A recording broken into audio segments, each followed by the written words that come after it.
Courage is contagious. We need to remember that. We must speak the truth boldly and engage courageously, and then we will ignite an awakening of freedom-loving patriots. I'm looking at my website here. Those are the things that I've said. I want to say them the same way, because what we're trying to do, and not we're trying to do, it's going to happen, and we get the opportunity to be a part of it, of catching fire and being courageous and speaking the truth boldly. So we had a guest, Steve Friend, and I want to show this interview to you, who speaks courageously and speaks the truth. And I want to highlight him and also let that inspire us to move forward and do likewise. So we had a great interview with Steve Friend, and what a great name. He truly is your friend and mine, Steve Friend. Steve, it's great to have you on. I really enjoyed speaking the other day in Pinellas County and listening to your message. I'd love to get started by just asking you to start. Perhaps we could start with what happened with the kidnapping. You had an interesting story there. Let's start with that as we talk about the FBI, your role as a whistleblower, and the problems that we see with the FBI. And then let's finish up with what do we do about this problem. So can you start with the abduction of the governor? Yes. Well, I was with the FBI beginning in 2014. And the first 7 years I was with the Omaha division and spent 5 of those years as a member of their SWAT team. And we were summoned over to assist with a case. And from my perspective, you kind of get a very 30,000 foot view of a case. And we were just coming in to assist with an arrest. And we were going to help the FBI Detroit field office carry out arrests of multiple individuals who we were told were members of a violent militia that was going to arrest or going to kidnap and execute Gretchen Whitmer. And this was in October of 2020. So went over to Kalamazoo, Michigan and assisted with that. And it was unlike anything that I'd ever experienced as a SWAT operator in my 5 years. By the way, just the allegations alone, there had never been, when's the last time anything like that has ever happened? This is huge news and a huge potential threat. You had to be in the as an agent, you had to be going, oh my goodness, this is ridiculous. This is big time. I can't imagine being amped up, that level of adrenaline at that stage. Yeah, it really was. I mean, knowing what I know now, and that's sort of what got me into coming forward with my concerns later on. But at the time, you just think like, this is a significant case, and I don't care about the politics of it. She's an elected governor, a mom, a wife, and you're going to go and bring down the sort of justice on people that are good, from what you believe is going to do something that's quite evil, and that's going to be to obviously kidnap and execute her. And from what I learned later on, the plot was actually supposed to be bigger, and this was this contrivance by the FBI that there were going to be militias in Virginia as well who were accused of going to kidnap the governor at that point, who was Northam. But went there, and when you're on SWAT, right before you do the operation, they give you this briefing. It's very standard. Normally you have a picture of your bad guy. They kind of give you the bare bones of the case, but you're not really concerned about the case. You're just the final element of it that you're going to arrest. Yeah. But unlike any other briefing, they told us that these guys were sophisticated. They had weapons and gear and training that was on par with our own. They described them as near peer, meaning that if we engaged with them in a gunfight, that we stood a chance to lose. And they said they had encrypted communications, and that if we had any sort of interaction with one of them, they would have the ability to send these contacts or these distress signals out to their buddies, and those guys would respond to the location and then start shooting at us. So we were really geeked up to get into a gunfight, and it was the only time in 5 years, and I went through probably 60, 70 different operations in 5 years. And I would always get the briefing and then call my wife and let her know what I was going to do the next day to try to assuage her concerns. It was the only time I did, because I was that confident that I was going to get to a shooting. Wow. Steve, this is fascinating. When I first heard this story, I wasn't fully grasping the content that this was contrived by the FBI. This whole thing, this whole setup, they were soliciting and trying to drive for a desired end here. And I think that's just important for the people who are listening to understand, as you're telling the story, that this was contrived by the FBI for a specific end. And I'm going to ask you at the end of this what you feel like that specific end was. But keep going on with the story there. Well, we had this briefing, and then came time to actually execute the arrest, where SWAT will typically go to the structure, the house, whatever they need to go, secure it, and arrest anybody they need to, and then leave. But unlike anything that we'd ever done before, we were told that when we secured the structure, we had to remain there because it was anticipated that more members of the militia were going to respond to our location and start shooting at us. So it was very much like being in some forward operating base in Afghanistan, as opposed to domestic law enforcement. I've never had that experience before. We went to that location, we secured it. There was no suspect there. He'd actually been interdicted by a traffic officer while driving home. There was some teenagers and there was an elderly gentleman there. And then once we secured that location, we just stood by for a few hours and ultimately were relieved in the early hours of the morning. And at that point, I went home. I thought that I'd done good work that day, but having tracked on the trial because it was so high profile, and I'm a consumer of the news and was proud of what I did. But then as more information came out about how the FBI really entrapped these guys, I was pretty disgusted with my agency and the fact that I had been a participant in this, even though I didn't know the details. Entrapment is one thing, but I believe that they wanted a shootout and to declare war on conservatives, and they were looking for an opportunity. I don't see how you look at this any other way. Your thoughts? That might be the case, but I would say you need to look to the history of what the FBI has done for decades when it comes to terrorism and the way it handles national security. And it is always looking for vulnerable people to rope into these plots to justify this enormous budget that it has for national security and to justify its existence as an agency and to keep the narrative going. So in the early 2000s, we had the vulnerable Muslim men who were being roped into things. If you read into the details, it's always the same script that they use. It'll be somebody who's low intelligence, who is a laborer, down on his luck. And then wouldn't you know it, he gets bumped by an informant, and that informant starts trying to entice him to participate in something. And then the next step is we introduce an undercover, and then that undercover has a weapon for him to carry out this attack. And now we've gotten this person who was not predisposed to do that roped into a terrorist conspiracy that's been completely contrived by the FBI. And that's what they did here with the Whitmer case on a larger scale. And certainly it was the October surprise of the 2020 election. So you could make the argument of the politics behind it for sure. I think there's a strong case there for that. And I think that it's not necessarily an evil plot with all the puzzle pieces go together, but definitely all the oars are being pulled in the same direction because so many people stand to benefit from these. And just even that Michigan case, there were situations where 12 of the 18 people in the room were either informants or undercovers.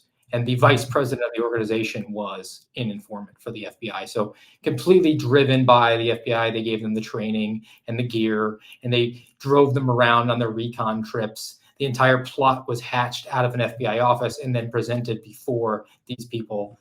And they were just sort of scooped up into this giant dragnet, and it was exposed at trial. And fortunately, several of them were able to be acquitted. But that should never be the case in a alleged land of the free. 12 of the 18 were informants.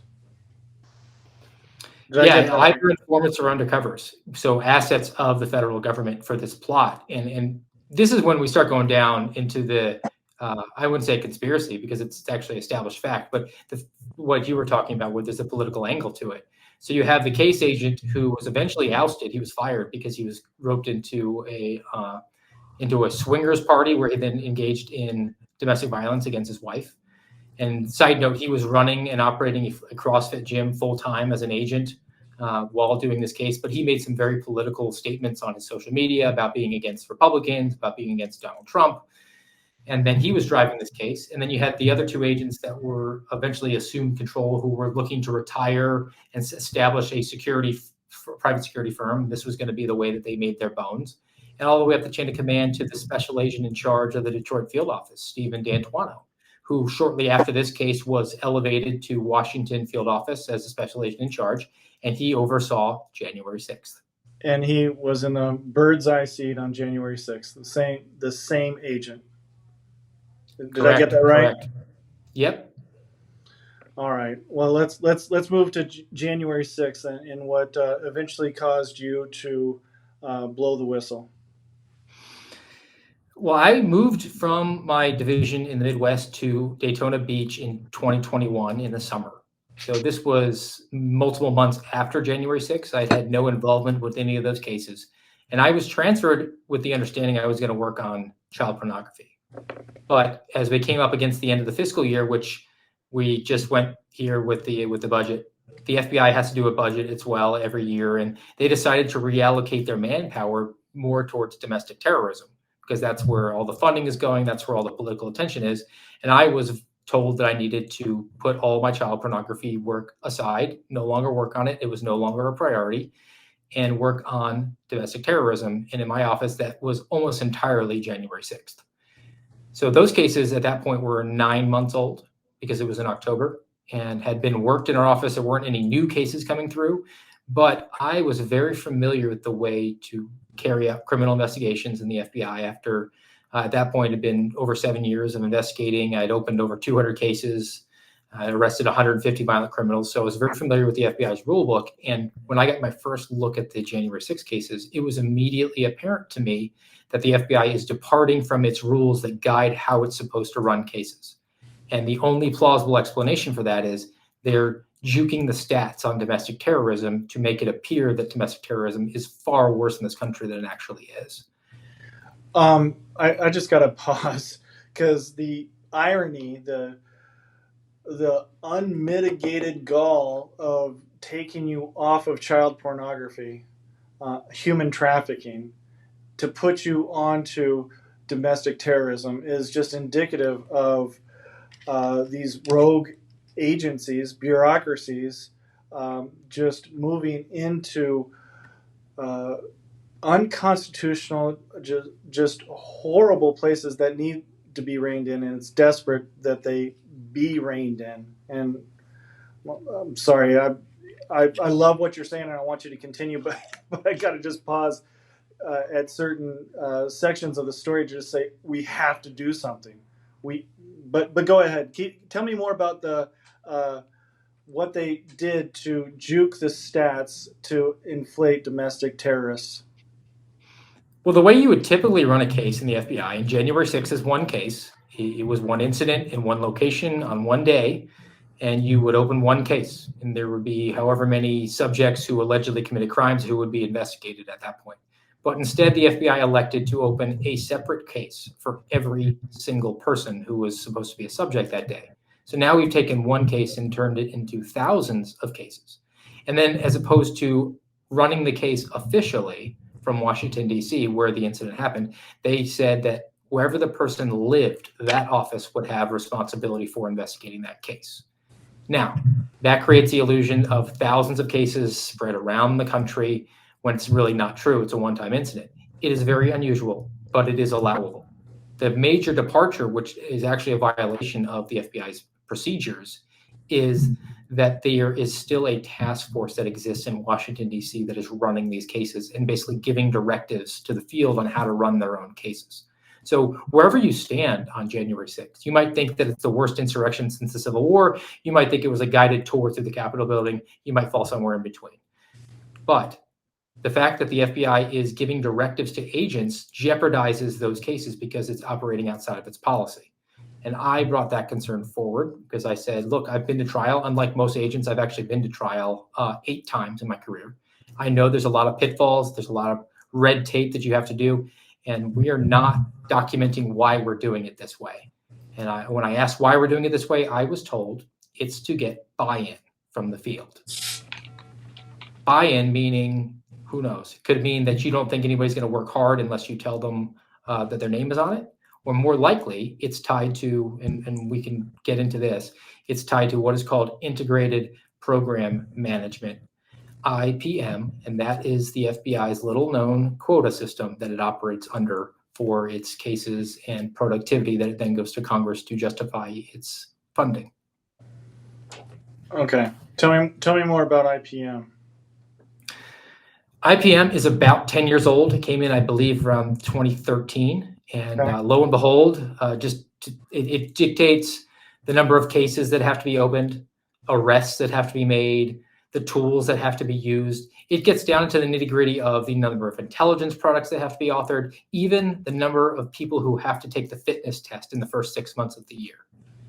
And the FBI uses it sort of, I think, in good faith. It was probably developed to make the agency efficient and productive, make sure that the government workers weren't doing the DMV impression, sitting on their hands and not working and being paid. But Yeah. as a law enforcement agency, it's putting a square peg in a round hole, because now there's a perverse incentive where you elect the sheriff in the county to bring the crime down. The FBI is incentivized to bring the numbers up, and they work smarter, not harder. Why would I open up one case with 4 bad guys when I can open up 4 cases with 1 bad guy? And while that may seem administrative and not really important, it is important because the high-level senior executive service members in the FBI get bonuses when these quota figures are hit in the amount of $30,000 to $50,000, which I don't care who is on trial. If you sit Agent Friend down in the witness stand and ask him, Agent Friend, did your boss get a bonus because you opened a case on the defendant? I would think that would jeopardize the entire integrity of the case. Yes, absolutely. So we're jumping into kind of the reforms that would be needed within the FBI. But before we go there, tell me more about January 6th and your experience as far as blowing the whistle, how you were received, and what you blew the whistle on. So a lot of this is getting really nuanced details, and a lot of people, a lot of voters are saying, okay, yeah, it's bad, but tell me more, like, generally speaking, to the voters directly. Why is this so bad, and why did you feel like you needed to jeopardize your entire career to get the message out? Well, I think it all goes back to the beginning of why I became an FBI agent. And I was a police officer before, and I always wanted to do the right thing. And when you're an FBI agent, you go to the Holocaust Memorial and the MLK Memorial, and you learn that genocide and civil rights atrocities only occur when law enforcement just follows orders and goes along. And I was concerned about the righteousness of the cases we were working for January 6th, because I had a few opportunities to interview people. One gentleman who walked through the Capitol and got permission from the police before he did it, didn't do any damage. And this was a guy now in a lawyer's office, having paid an attorney. He'd lost his job, and his entire future was in jeopardy. And then contrast that with somebody else who I went and was directed to interview, who, when I asked him very point blank, did you go to the Capitol that day? He said, no, that was the day of my son's funeral. So that to me indicates the collateral damage the FBI is willing to do to keep this boondoggle alive. And then finally, when it came time to actually do an arrest in our office, because the conveyor belt is so stretched out, because they're flooding everything through Washington, D.C., it's backed up tremendously. It was going to be in August of 2022, so now over a year and a half after the incident. And there was a gentleman who was alleged to have committed a felony that we were going to arrest with a SWAT team. He had pledged to cooperate with us in the event of criminal charges. So now 18, 19 months had passed, and we were going to drive a Bearcat up into his front lawn and knock down the door to arrest him. And that, to me, was an unnecessary risk to his safety, to our safety, when we could just call him on the phone, especially because he pledged to be cooperative. And then secondarily, because the amount of time that had elapsed. If law enforcement talks to me and then a year and a half later there's a bang on my door, I have no reason to suspect that that's law enforcement coming to apprehend me for that violation because of the gap in time. But the FBI is making the process the punishment here for so many of these people on January 6th. And I just didn't want to go along with that. I felt that it violated my oath of office. It violated my personal ethics. And I felt that doing my job at that point was throwing the flag. Well, thank you for throwing the flag, and thank you for doing that. And as I hear these stories, it's hard not to view the FBI as instigating civil war against patriots and declaring war on patriots who are just simply following their constitutional um, rights as a redress of grievances. I was there January 6th. I didn't go inside the Capitol, but I was there and I saw nothing but grandmothers, peaceful people who were happy to exercise our constitutional rights for a redress of grievances. And what they were met with was, again, another car in the long train of abuses against a free loving people. And so, first, thank you so much for standing up and doing the right thing, which is not following wrong orders. Um, yeah, so thank you so much for that. I have to say that, and also as we look at what the FBI has become, there's a lot of freedom loving patriots who are like, it's got to be shut down. It has to be shut down. And it's entirely possible to shut it down. We didn't have the FBI until the 20th century, I believe. When was the FBI started? Before that, all this was handled by the U.S. Marshals. So to Yeah, pretend the like we, FBI's birthday is a little ambiguous. It was in the late 1800s. There was some sort of Bureau of Investigations, but then it went away. And then in the early 1900s, there it was returned, but it was not the FBI by its own name. It was an unarmed agency actually, and eventually it ties its birthday, I believe, to 1934 or something like that. But they claim over 100 years at this point. But it's definitely been different variations of a law enforcement agency over the last century. yeah, when being an entrepreneur, running a business, when a business has lost its mission, lost its direction, you just simply shut it down. So uh, I don't think that should be taken off the table. But let's presume that's not taken off the table. What do we do to uh, rein in this rogue agency and give confidence back to the American people that the FBI can accomplish its mission? What are some of the changes that you would like to see? Well, there's a few changes that we can make that I think would significantly improve the FBI, because I don't think anybody believes they're getting their money's worth for the $11 billion that it gets every year at this point. Yeah. The FBI's intelligence collection arm needs to be completely eradicated. Even if you're going to keep an FBI, the fact that you now have a domestic intelligence agency with guns means that it is something like the Stasi and the KGB. That is not consistent with American tradition of law enforcement. And it is incentivized to look inward and target American citizens for intelligence investigations, which are not criminal in nature. And because of that, the FBI is now an intelligence agency first and foremost. Let's go back, and it's worth repeating. It's incentivized. It's incentivized to go against its own people. Basically, there's a quota system. Uh, can you refresh again on that quota system and why the incentives are all wrong in the first place? Well, anytime you incentivize something where there's going to be a financial gain for senior executives or the agency itself, it's a government bureaucracy. It's a self-licking ice cream cone that has to justify its existence. And you set metrics for it to achieve, it will achieve it one way or another. And the metrics now are we have to author a certain number of intelligence products, or we have to come up with new targets for possible informants. But the nature of an intelligence investigation is not like a criminal investigation where the crime happens, the investigation ensues, and the bad guy goes to jail, hopefully at the end of that. It's very linear in its structure. An intelligence investigation is very circular. You find a person and start learning intelligence about them so that you can gain more intelligence on them. And this process is deemed successful as long as you're gaining intelligence on them. There's no reason to ever end it. And ultimately, it can be weaponized then. We take something like Michael Flynn, who they have an intelligence investigation involving him. Then they specifically target him, go talk to him, and allege that he lied to them so that they can charge him with a crime. So they've now weaponized the process of an intelligence investigation against their perceived political enemies. And that's what they're incentivized to do. What's the definition of intelligence products? Those would be reports that are crafted and authored by intelligence analysts who work at the FBI. They're essentially professionals who write term papers, college term papers for a living.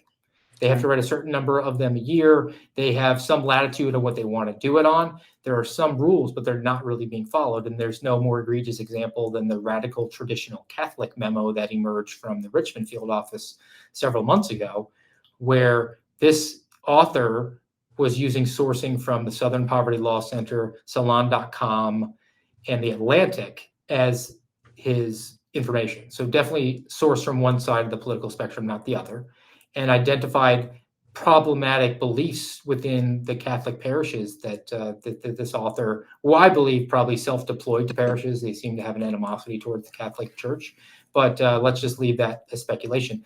He said that being pro-life, pro-traditional marriage, pro-border sovereignty, pro-Second Amendment, those made the people that attended radical traditional Catholic parishes, as his label, but basically people who went to the Latin Mass, made them prone to become anti-government extremists. And if you think somebody's prone to be an anti-government extremist, we need to do some intelligence collection on you. We can target you for that. Yeah, radical Catholic Mass, which is radical by nature. According There's a lot of standing and kneeling. I mean, it's Orwellian.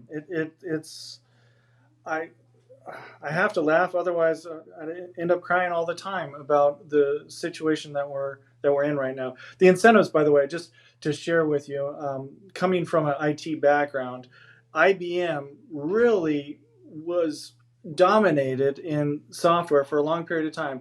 They had the incentive of programmers being paid by lines of code, and this is fascinating.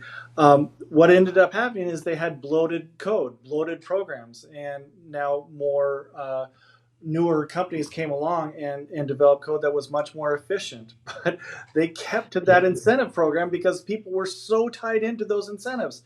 Now, bad code is one thing. The downfall of American institutions is another, and that's what's happening with these incentives. And so I love the way you're calling this out.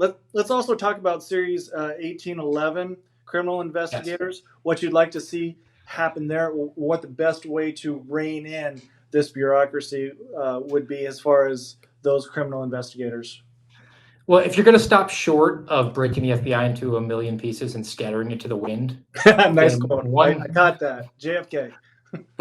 Well, one possibility, which I've proffered, and I think would actually be a happy middle ground between the defund and then the status quo, and that would be to disarm the FBI. So the special agent is actually just a term of industry term for FBI, DEA, multiple law enforcement agencies. They call themselves special agents. Okay. But the actual job designation is on the Office of Personnel Management, OPM, the website. It's a Series 1811 criminal investigator. Mm-hmm. I would suggest and proffer that Congress today, actually, with control of the purse strings in the House, could defund that position from the FBI.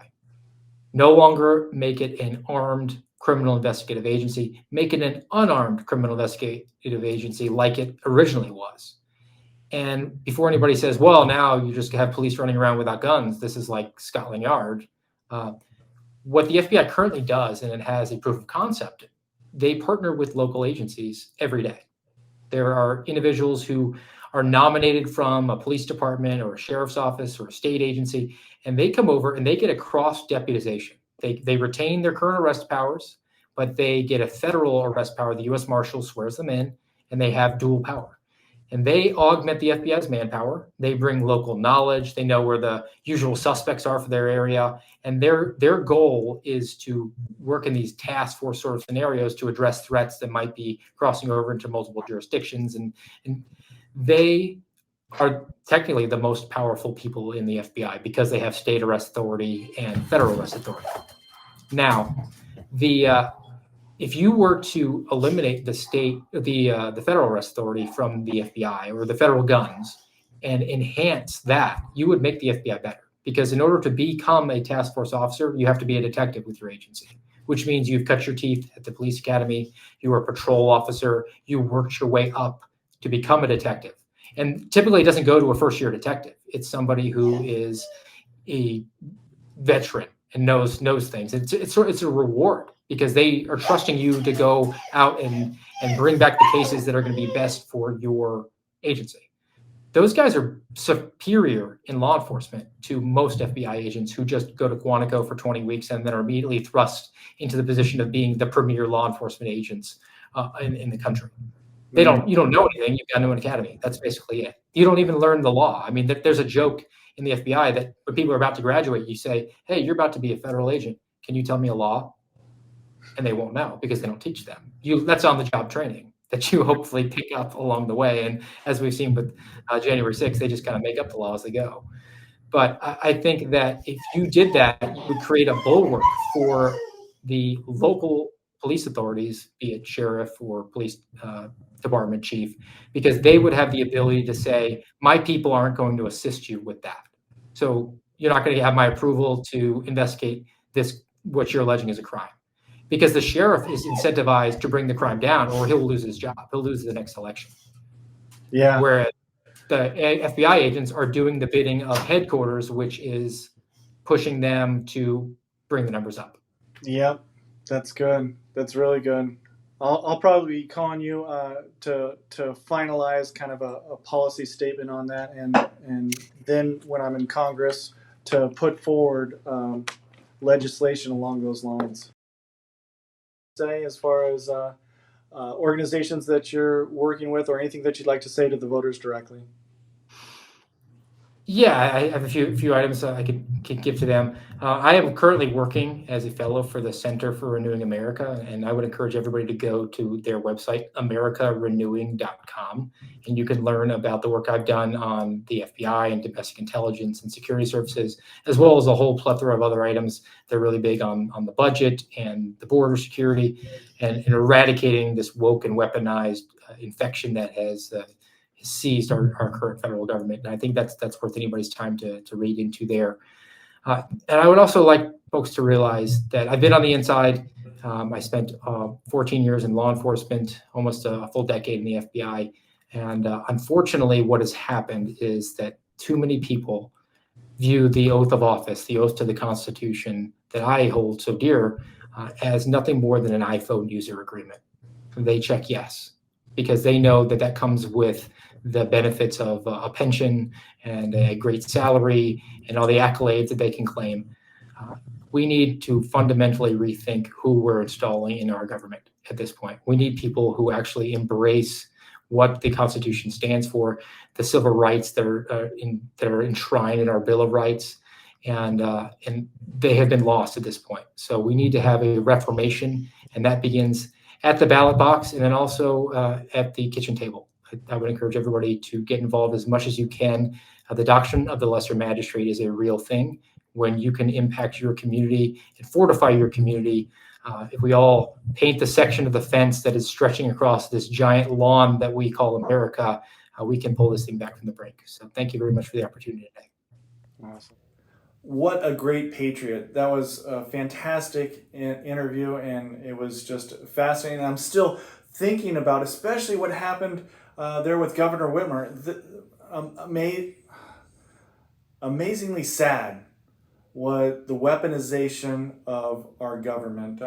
Since that time, Steve texted me and shared the article with me from Newsweek.